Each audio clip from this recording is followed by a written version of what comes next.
in less than 24 hours. Balikan tayo si Z, Lawag to Manila, and back again to Lawag. Sumaglit lang ako, B. Pumunta tayo ng Metro Manila. Head of schedule kami dumating, guys. And habang nasa biyahe papuntang hotel, naalala ko na naiwan ko pala tong maleta kong yellow. Kaya binalikan ko pa siya, sis, after naming mag-check-in. The next day, ayan, good morning. Maganda yung tulog ko. Matiwasay kaming nakarating dyan. Breakfast kami sa Okada dito sa The Coffee Bean. And wala, masaya lang kami. Pampatay oras lang tong ginagawa namin. Kasama ko pala dito yung aunt ni Nico and papunta na siyang Hawaii. Wow, Hawaii talaga, girl. Oo. So nag-enjoy naman kami sa pag-ikot-ikot namin dito, guys, because it was Mother's Day. Pero wala pa masyadong tao. So anyways, ayan, nagre-ready na rin kami agad for checkout. Kasi yung checkout dito is 12 noon. Super quick lang to siya, guys. As in, ito yung isa sa quickest ko na nandito ako sa Manila. Ang ginawa ko lang talaga is maghatid ng auntie ni Nico papuntang airport. Yun.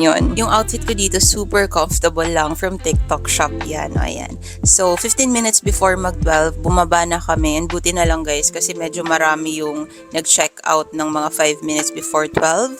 So, around this time, pamatay oras ulit, I was waiting for kimchi. So, ayan, mga 1 p.m. nagkita na kami ni Kimchi. Hello!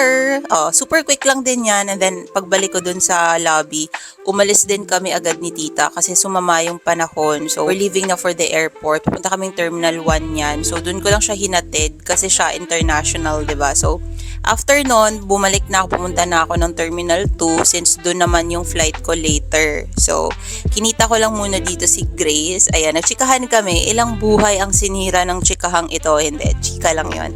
Hindi, maayos yung usapan namin, girl. Good girls kami. Ano ba? Career, love life, ganon, pampayaman. Ganyan yung usapan namin. May duty pa siya. So, umalis na rin siya during this time. And ako naman, dumiretso na rin sa terminal ulit para mag-check-in. By the way, guys, hawak-hawak ko na yung boarding pass ko. Kasi nga saglit lang ako sa Manila, 'di ba? Nakasakayan ko pa yung yung si Borgie tsaka si Ma'am Irene Marcos, guys. Yeah. Pero hindi ko sila binidyohan.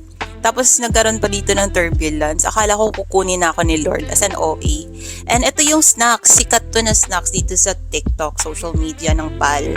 Tapos ayan na, pinapakita ko lang sa inyo, guys, yung heartbeat ko dahil kinabahan ako dun sa turbulence. By the way, this one, hindi siya sinita sa airport. And at 9:55, welcome back to me. O, diba? Chinek-in ko na naman yung maleta kong yan, guys. Pero pwede naman talaga na hand carry lang yan. Gusto ko lang magamit yung check-in. Ano ba? Sinundo na ako ni Nico and we're done.